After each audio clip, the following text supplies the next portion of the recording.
This week's episode of the Jewish Living Podcast is brought to you by the Queen's Jewish Links 2020 networking event. Join me and hundreds of other potential partners and clients at the upcoming Queen's networking event of the year at the Young Israel of Jamaica Estates on Wednesday, February 19th. Come help grow your business and socialize. And what Jewish event would be complete without food?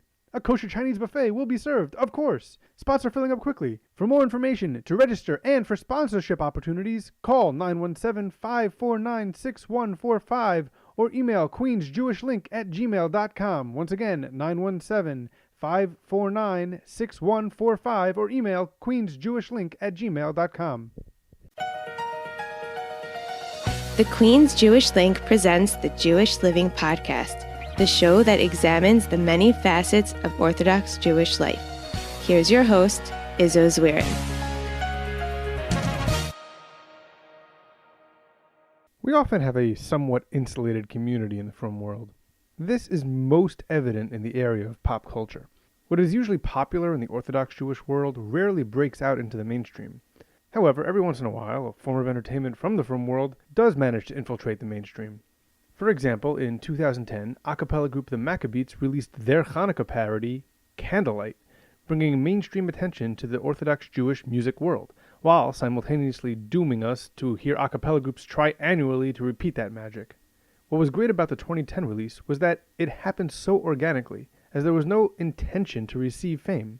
Well, today on the Jewish Living Podcast, we talked to someone who was able to repeat that magic 9 years later. My name is Simmy Cohen, and I am also known as Don Zemmer. We sit down with Simmy Cohen to discuss how a small niche hobby turned into an internet sensation and how its roots in Jewish music helped get him there.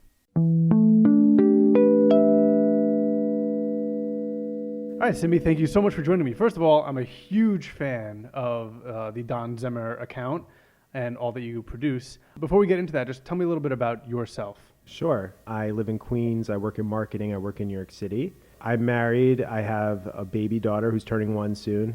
And Congratulations. Thank you. Yeah. That's about it. All right. Simmy, can you explain exactly what your videos are? Maybe even give an example of how it works. What Don Zemmer is at its core is me singing songs. Instead of using the lyrics to the song, I'm using baseball player names. That's it. Now, I'm trying a bunch of things. I'm trying to make it match as closely as possible. The beginning of Star Spangled Banner is "Oh Say Can You See." Yes, it is. Jose Canseco is not a perfect match, but it's funny, and it's a full name. And he's like this baseball personality, and I'm like, Jose Canseco. That's like funny because... Right. So sometimes I try to get a perfect match. For example?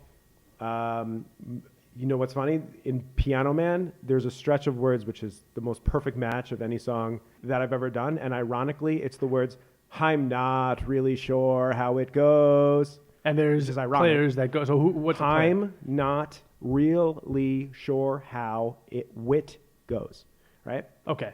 Anthony goes, Bobby Witt, whatever, right? Okay. Those are, that's a perfect match. I would imagine that in We Didn't Start the Fire, there's actually a more perfect match because there's literally a lyric of Joe DiMaggio. Yeah. Which I didn't even use Joe DiMaggio for. You didn't use Joe DiMaggio. Right. That seems like Connor Joe and Dom DiMaggio. Oh, okay. Just to be funny, but exactly right. So again, I already explained what it is, right? It's just singing the instead of using lyrics, I'm using baseball player names, and my goals are to match as well as possible. On top of that, to kind of be funny and to keep the humor in it as well. What everybody wants to know is, how did this whole Don Zemmer thing start? I think that most people listening here probably know what a Zemmer is. Maybe a little less of them know who Don Zemmer was and why that's a joke. But if you can give me a little bit of background on Don Zemmer and what you do. Sure. So back at the beginning of the last baseball season, so 2019, I guess in April of 2019 or March. So I'm in a WhatsApp group with some friends, one of which is Izzo, who's pretending not to know that he's part of the origin story for Don Zemmer. But it's Izzo and me and 4 other guys, and all we do is talk about baseball. And I think we started that group maybe the year before to help keep each other posted when news breaks. So in the summer, if there's a trade or rumors or something, we'll share it in that group. And all of us are Orthodox Jews, and that's going to come into play soon. So we're in this group, and at the beginning of the season, we're kicking around fantasy team name pun ideas. So anyone who plays fantasy baseball or fantasy sports knows that when you create your team name, one of the biggest things you have to do is name your team with some kind of pun from some of your players. And we were doing it with a Jewish twist. And I remember this specifically. So like I think I had Lorenzo Kane, and we were talking about Kane Yehi Ratzon, Kane Yirbu, a bunch of Jewish phrases with the word Kane. And one thing led to another, and somehow led to me sending a voice note of Tzor Mishalo, the Friday night song. And then after, just the audio version of that song with like written out words. And then after that, I created a video for Baruch Ke'elyon. Totally just as like random shtick. I sent it to you guys. I don't think anyone reacted for the first like couple days. And then like a couple days later, not you, someone else in the group responded, wow, this is pretty cool. Can I share this? And I'm like, yeah, go ahead and share it. And before I knew it, it was like viral on WhatsApp, and I was seeing it. People were sending it to me like, Simmy, you'd appreciate this. I'm like, I made that. And we were keeping track of, how far is this going? Like we were all pretty excited, like who saw this? And this is all within WhatsApp.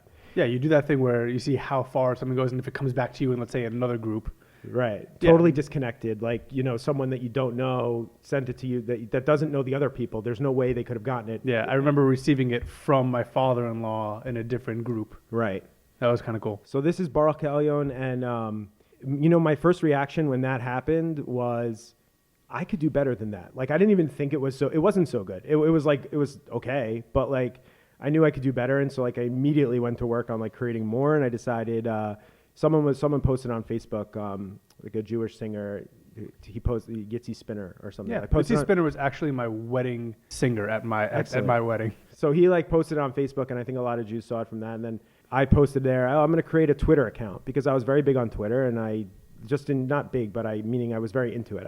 I spent a lot of time on it, just reading, mostly lurking, not being the one in the spotlight, being the one reading. But I'm like, let me create an account, and going forward, I'll post the stuff there. And so that's how Don Zemmer was born, because Zemmer is Hebrew for song, and Zimmer is a huge personality in the game of baseball. He's been in baseball for 50 years. He passed away a few years ago, but as a player, as a coach, and just as one of those lovable guys, everyone loves Don Zemmer. So Don Zemmer was a nice little pun on Don Zemmer. On Don Zemmer, and a nod to what you do with the music. I also like that the Don Zemmer icon, the profile picture, is a picture of Don Zemmer with a helmet on, but the straps that he has kind of look like payas coming down. Right. That's a happy coincidence. Yeah, I made that connection before. Yeah. So you create this account.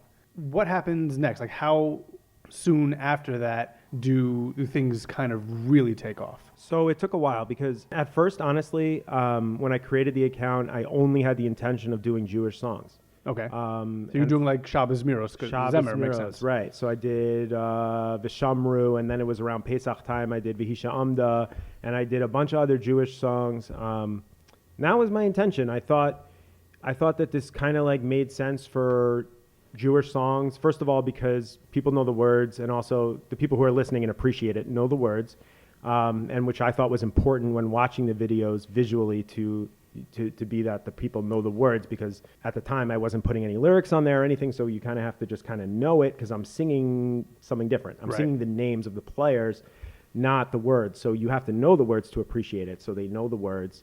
Let me stop you there before you go any further. Yeah. When you're singing Zmiros on Shabbos, do you ever slip into the wrong lyrics? That's happened. It's happened especially with Kiddush and with Eishes Chayil recently, and yeah, so that does happen. I'm sure your wife loves it when you go into Eishes Chayil. I use a bencher now when I didn't before, to be honest with you, 100% honest with you. Yeah, because in order to get like the right take of making sure I sound good with some of these songs, I sing it a bunch of times, and it's drilling it into my head the wrong words. So I kind of right.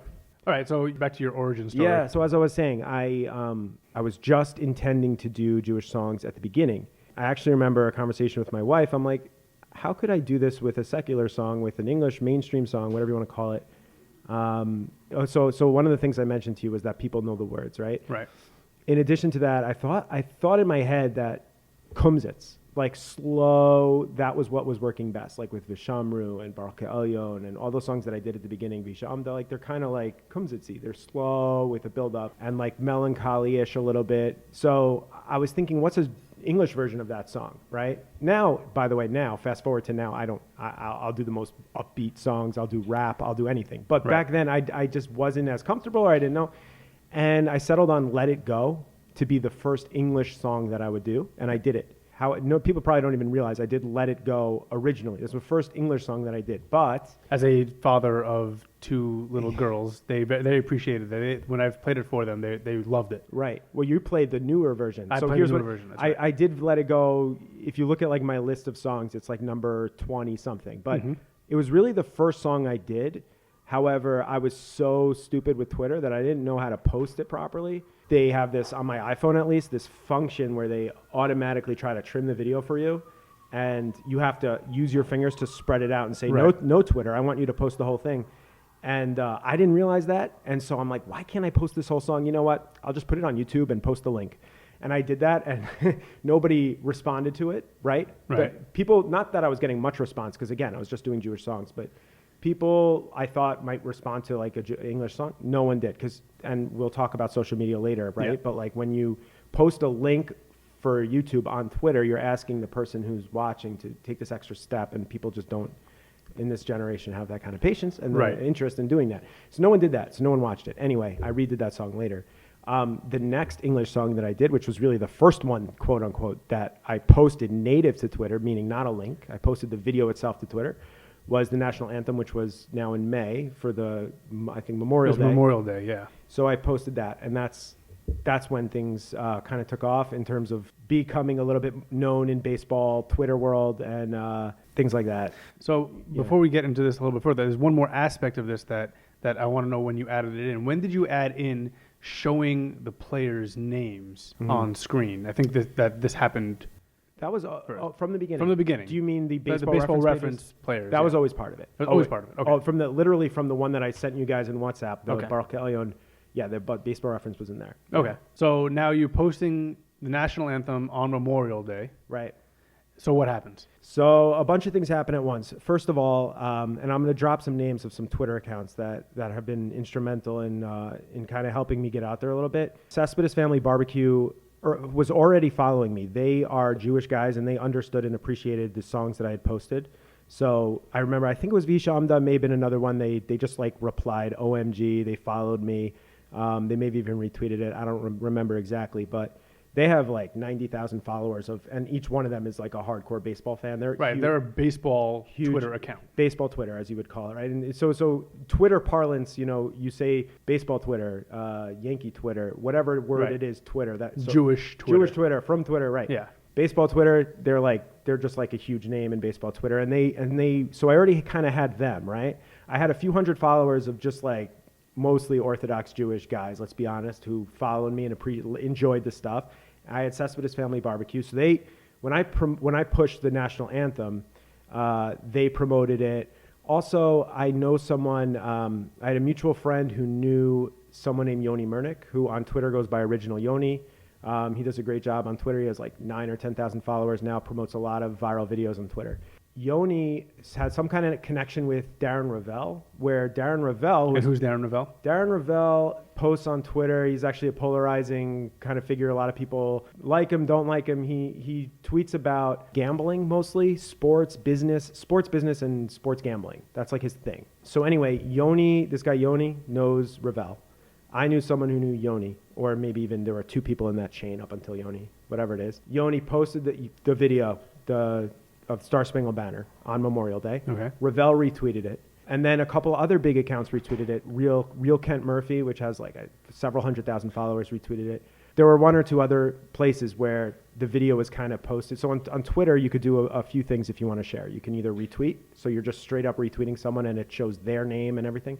Or you can post the video yourself, so like you can get the likes and retweets, but the video itself is still drawn from...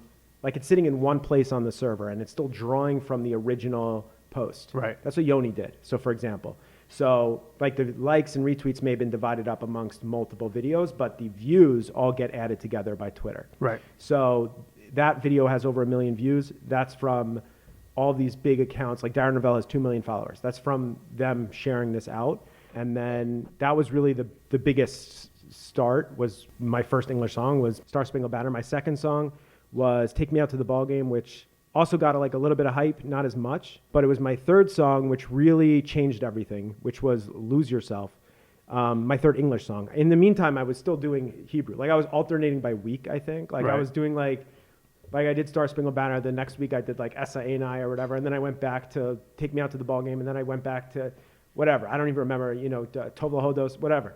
I'm going out of order. You can see it going in my timeline. When I did Lose Yourself, that changed everything because Cespedes Family Barbecue tweeted out something like, if you're not following Don Zemmer at this point, it's your own fault or something like that. I went from like, and it was a huge favor they did for me. I went from like 800 followers to like 2,300 or something in a few hours. And I knew at that point, doing the math, I'm like, wait a minute, like 80% of my followers are not people here because of my Zmiros. Right. They're here because of my rap song or maybe because of national anthem.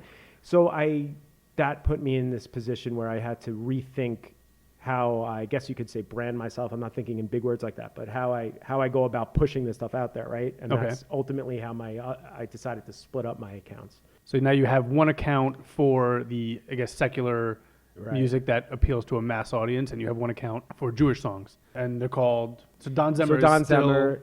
I decided, you know what, Don Zemmer. It would be great if I could make Don Zemmer the Jewish one because it's the word Zemmer, and then start a new account for it. But I couldn't do that. Because you had already had the followers. And at this point, Darren Ravel followed me, and Trevor Williams on the Pirates followed me, and things like that. I didn't want to make that my Jewish account, and so I had to kind of keep Don Zemmer as the English account. Right. So then I'm like, what's even more Jewish than Zemmer? Don Zmiros, and just plural for songs. And I think from that point on, maybe I did one more Jewish song after Lose Yourself. I don't even know if I did. That was on Don Zemmer. The rest of them, though, have been on Don Zmiros. All right, and just for those out there, Lose Yourself originally sung by Eminem. Okay.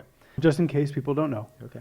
How do you come up with your song selection? Where do you get that idea of which song you're going to do next? I don't know. No real rhyme or reason.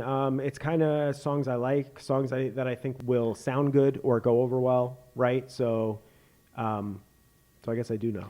It's a combination of those factors, right? Like I want a song that you want a song that's easy for people to know the real words, lyrics, right? That's important to me because if people know the words, they won't have to be thinking, "What's he saying?" when it doesn't sound exactly right. They already know the words.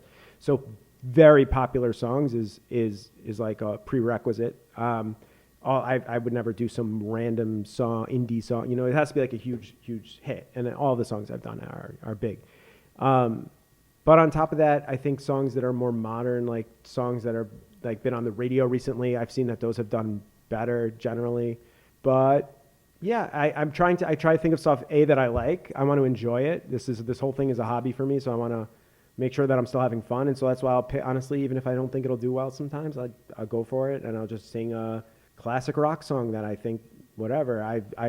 People didn't like Lola when I did Lola, and not that they didn't like it. It didn't do as well as some of the other songs I've done. Okay. I was so proud of that one. I thought it was one of my best. Honestly, probably I think it's my best work is Lola. Okay. But even after that, I'm like, I'll still do more classic rock. I like it. So I've done some more since then, and some have done well, and like Piano Man and did well. We Didn't Start the Fire. The two Billy Joel songs did well, and some didn't. But either way, like, so part of it is like me enjoying it. Part of it is what do I think people will like, which is, more modern stuff and also recognizable famous songs. When Izzo came into my apartment to record this before, I was showing you Sweet Home Alabama, which I just did. And which will hopefully be released before this podcast comes out. I'm sure it will be. And if it won't, then people will know that Sweet Home Alabama is coming because Steve Holm, a former player, asked me to do it. And that really made me excited. And I'm like, for sure, if a player wants to ask me to do something or a former player, I'm going to do it. There's a part in the song that goes, boo-hoo-hoo, right? In Birmingham, they love the governor. Boo-hoo-hoo. Those are the words. I don't know what boo-hoo-hoo. I don't know why he says that, but I did Boone, Boone, Boone with Ray Boone, Bob Boone, and then I'll have to pick either Brett or Aaron Boone, right? Because there's 3 generations of Boones. It's a classic baseball family, like shtick. It's shtick. That's what I'm doing. I'm doing shtick. So I'm not going to try. I could try to be perfect. I could look for a boo and a who. Chinlun Hu. I could do him. But I don't want to. And sometimes I sacrifice a match for shtick. That's my favorite. I think my favorite shtick that you did was in Vihisha Umda, actually, where at the end of it, Jakob Schwecke, who sings the song, just has a part where he goes da da da da dum, and you added in different players' names who were basically Diddy Doo Da Dum. Didi Duda Dum. Yeah. So it's Didi Gregorius, Lucas Duda, and it was Dom Smith. Probably Dom Smith. Dom Smith. So you just added that in, and then that adds to the humor. Right. So one question that I've wondered for a while, and even being part of how this originated, I didn't really know. How do you choose the names that you actually choose? What's the methodology behind that? Sure. So I'm a huge baseball fan, have been my whole life. So a lot of this, especially at the beginning, earlier versions of my earlier songs that I've put out there, is, the biggest tool in my toolbox was just my knowledge of, I have pretty good memory too, of just like baseball players, past and present, right? Over time, just from doing these songs, I've learned a lot of the basic names. So now I've already mentioned like Sweet Home Alabama a couple of times in this interview, right? Yeah.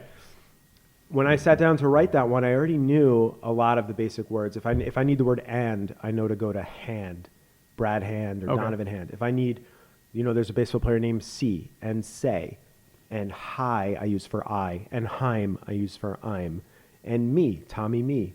And then there's a bunch of players last name U. The thing also is that there's Yu Darvish. I haven't talked about this, but I don't use first names. This is kind of like a self-imposed rule. I only use last names or full names or nicknames. Okay. So I don't use a first name only. So I won't use any more. I did this early on, but I don't do it now. Like for you, I won't use Yu Darvish. And the reason for that is it's not so much logic behind it, besides for like I'm just trying to stick to that rule. But another big part is that I think it's easier, it moves fast, and I'm trying to keep the person's eye trained to a certain spot on the screen, and I want them to always be thinking last name. If you're looking at a Baseball Reference, and I'm flipping through Baseball Reference pages in front of you, Okay. I want your eye to just be focused in the same kind of area, not look left to right to left. Oh, first name here and last name there.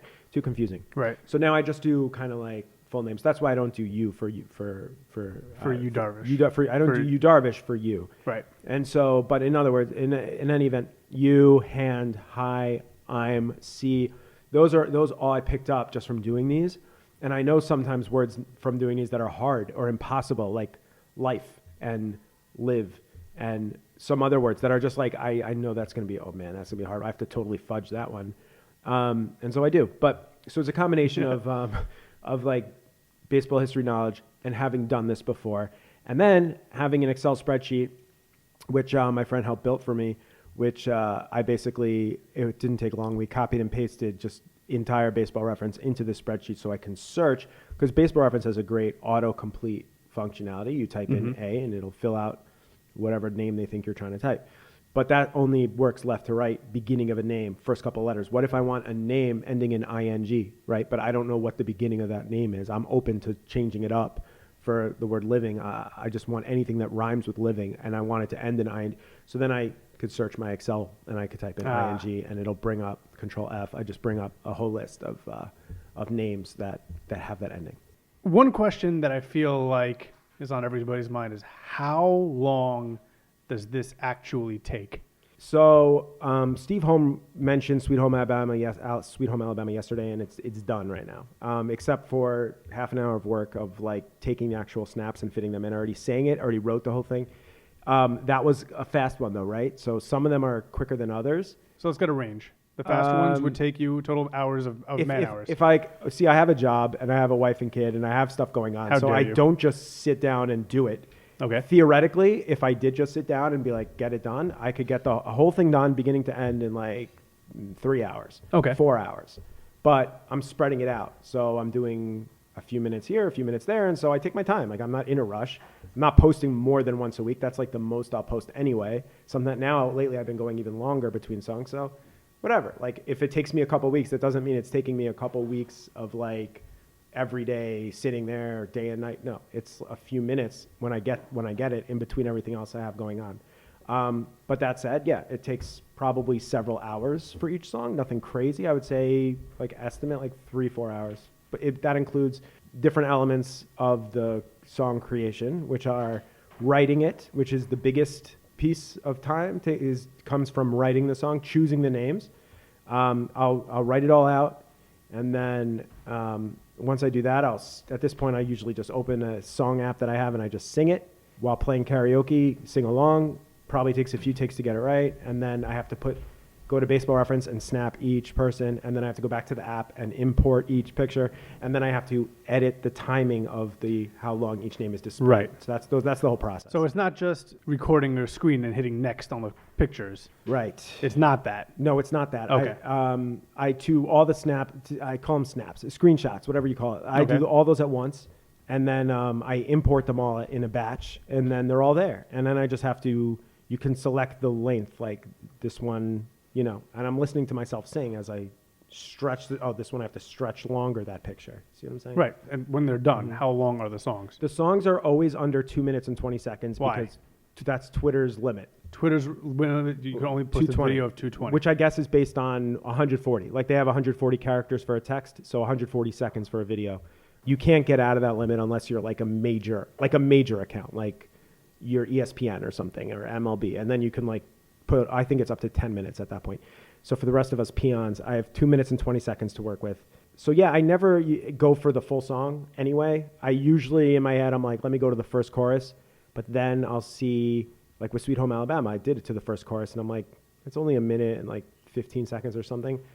How far would the second chorus be? And it was right under 220. So I'm like, I'm going to do, all right, let me write the second lyric and go through it again. And so it depends. It depends on the song and the speed, the pacing of that song. So each one of them ends up being between 1 and 2 minutes long.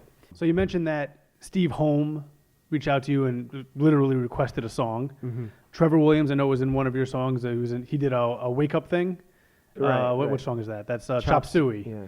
Chop Suey. So he had, and the real lyric is wake up. Wake up. And the Don Zemmer lyric was way cup. Correct. Okay. So, and he was like a guest singer on the song. What other well-known people have really tweeted it out or responded to your? And I'm sure I'm not the first media person to contact you or to cover this. I remember hearing something about on the Boomer and Geo show in the morning. Mm-hmm. That was something. So if you want to talk a little bit about that and any other outlets that might have reached out to you or covered it. Yeah, they mentioned me on the Boomer and Geo show. You about covered it. I mean, that they didn't tell me about it or anything. They just one morning a bunch of people are tweeting, "Hey, at Don Zemmer, I don't know if you know, they're talking about you on Boomer and Geo." There was a segment there. There was someone reached out to.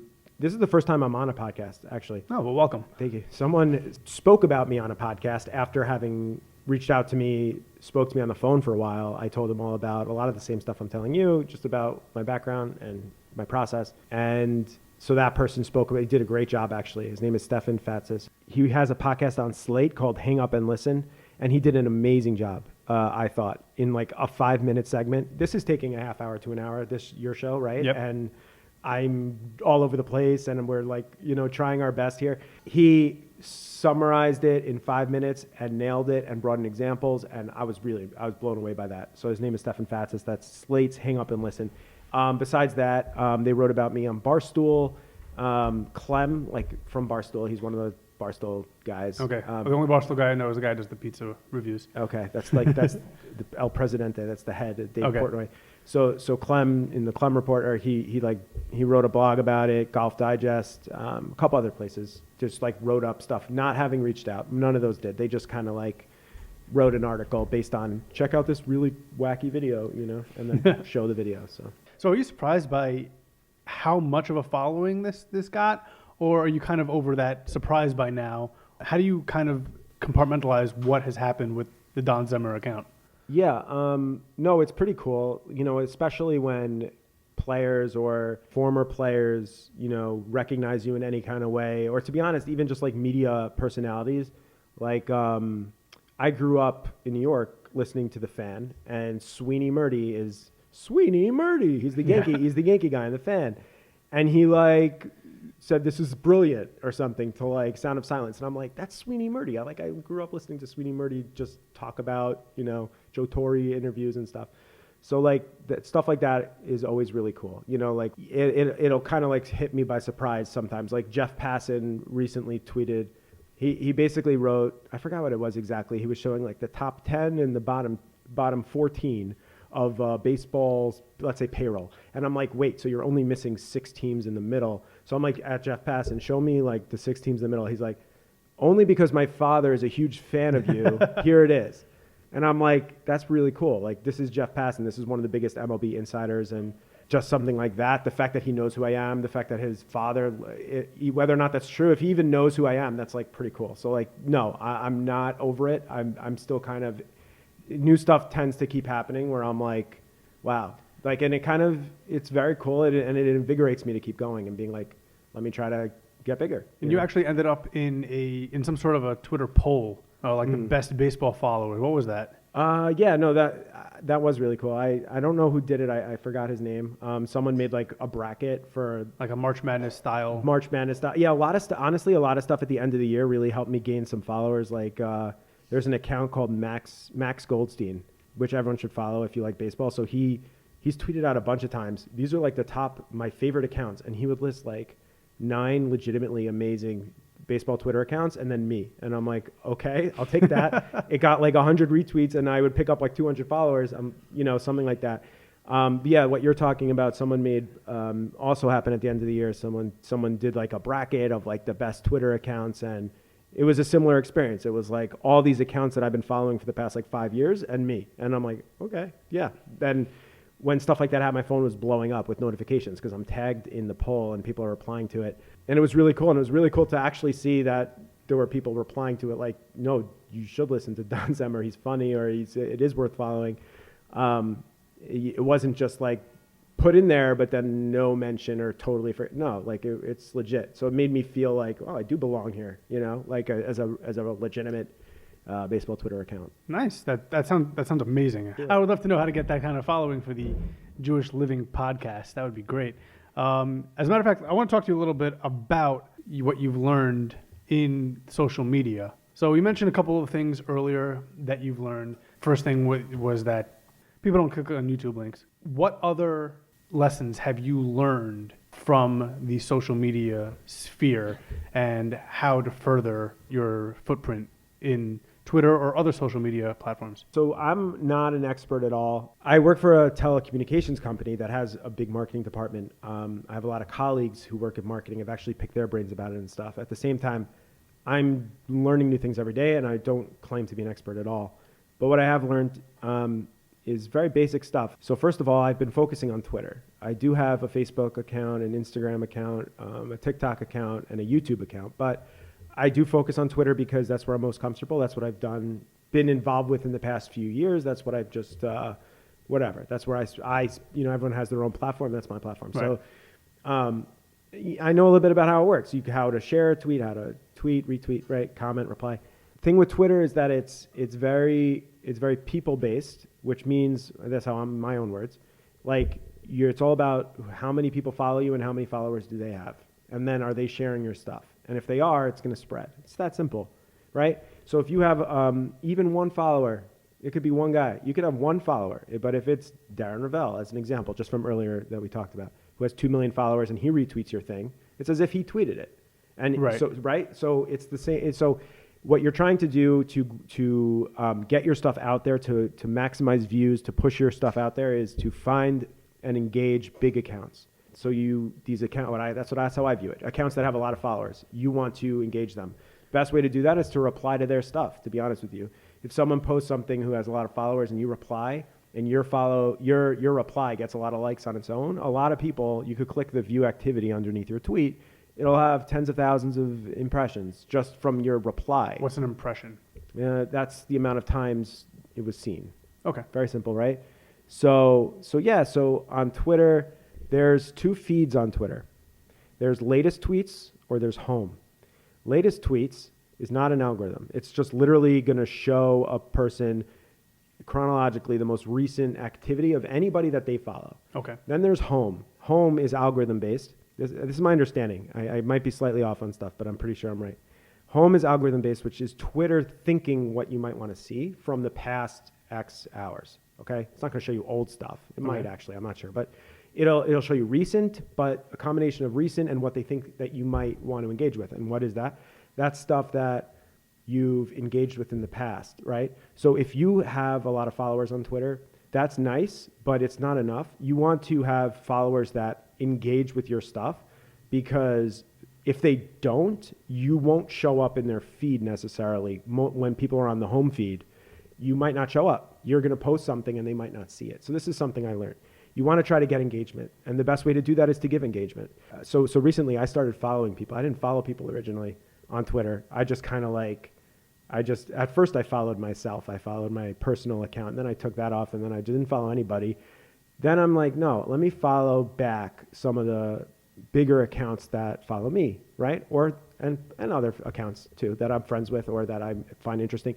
And I'll make sure to engage with those people, like their stuff, retweet their stuff, because when you do that, then they're more likely to reciprocate. When they do that, they're more likely to see your future stuff. And that's kind of some of the things that I've learned, that in order to get engagement, you have to give engagement, to focus on trying to get like kind of bigger accounts to notice your stuff.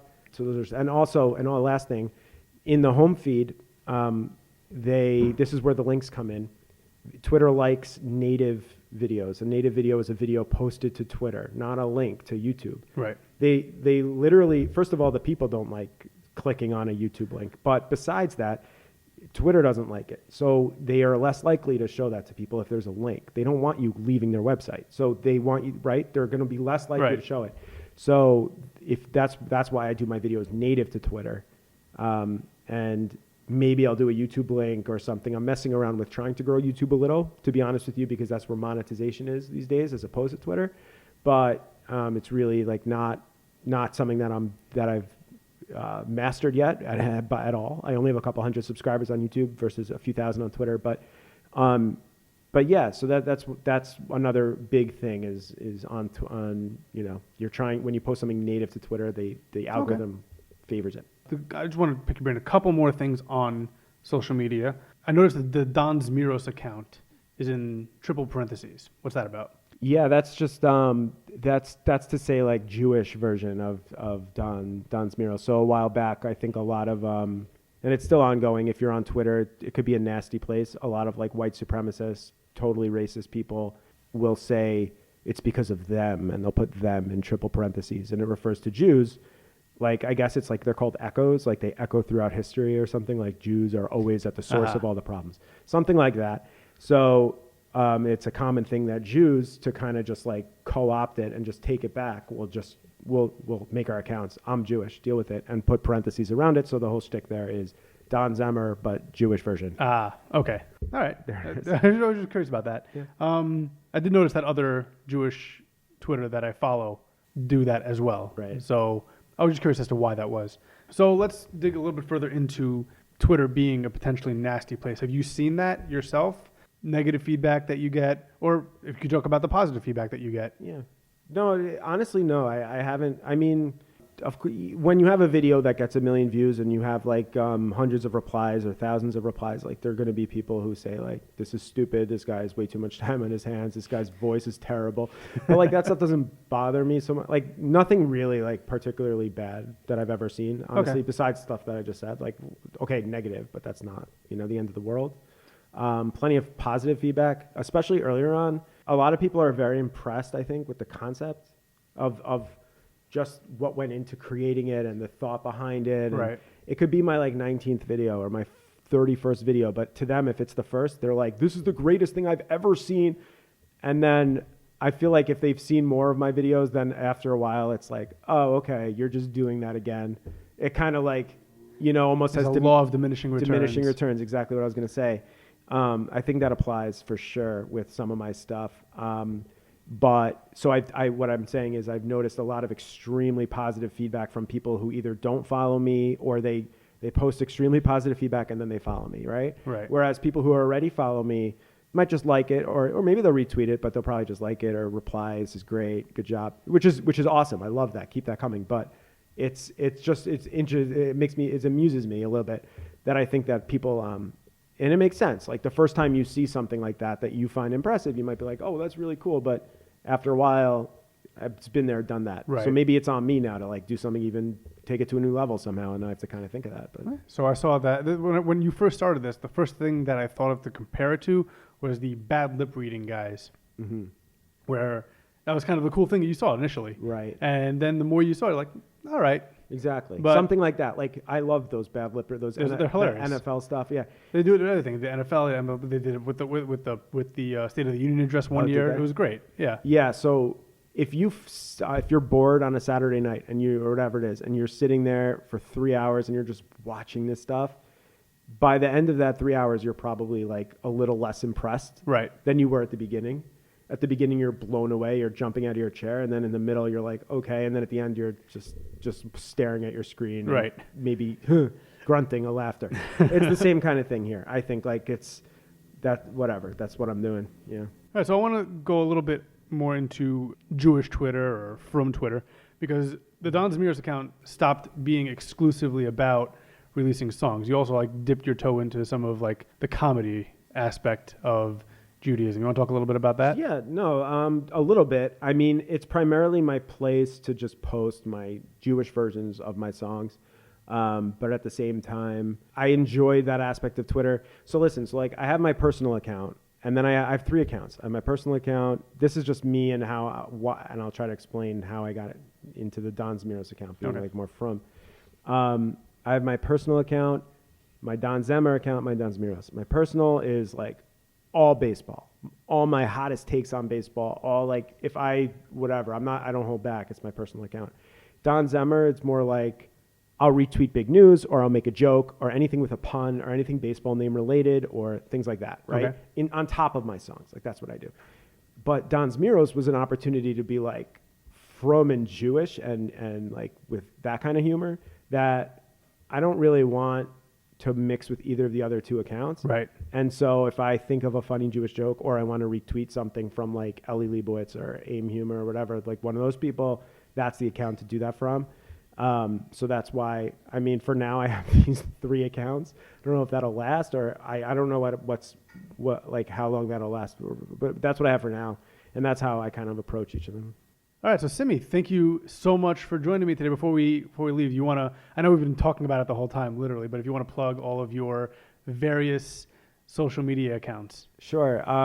Just follow Don Zemmer on YouTube and Twitter. So youtube.com/Don Zemmer and subscribe. Follow me on Twitter @Don Zemmer. And if you're into niche Jewish jokes and stuff like that, you could take a look at Don Zmiros. Check it out. That's it. TikTok? TikTok. Don Zemmer's on TikTok as well. All right. Yeah, so YouTube, TikTok, and Twitter. All right. Don Zemmer. Don Zemmer / Simmy Cohen. Thank you so much for joining me. Thank you, Izzo.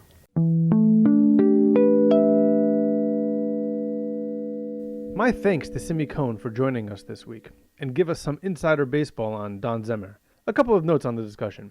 First, because I know someone will try to reach out to me with this information, but the line in Sweet Home Alabama is actually boo, boo, boo, not boo, hoo, hoo. And the reason Leonard Skinner was booing was that Alabama Governor George Wallace was a noted supporter of segregation, and this was a way of protesting him. Secondly, a lot of people are going to be wondering why we didn't play any actual Don Zemmer songs, and the reason is you kind of need to watch the videos that he puts out in conjunction with the songs because it helps it to make a lot more sense. All right, so we have a question for everyone in the audience who plays fantasy sports. What is the best Judaism-related pun you've used or seen used in your sports teams? Tweet your answer to us using the hashtag JewishFantasySports. Simmy gave the example of Kane Yehi Rutzon. My favorite was from this past NFL season when a friend in my league named Shirley Spiegel named his team Mikol Ha'amim after Chiefs wide receiver Mikol Hardman. If you don't have a good name, now is the time to start thinking about one as baseball season is right around the corner. Hope you enjoy the season, and of course, as always, Kol Tov. The Jewish Living Podcast is produced by Swirly Pikus. Our theme song is The Band by A.B. Rottenberg from Journeys 4.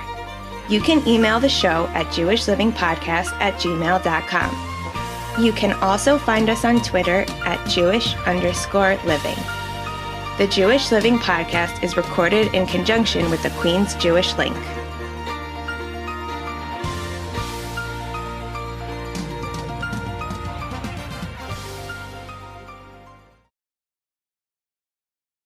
So Star Spangled Banner, right? Jose, can you see? Well, it's actually Osei, can you see? Oh, leave that in, please. That's funny. Yeah. You see, this is an example of me confusing real life with my songs.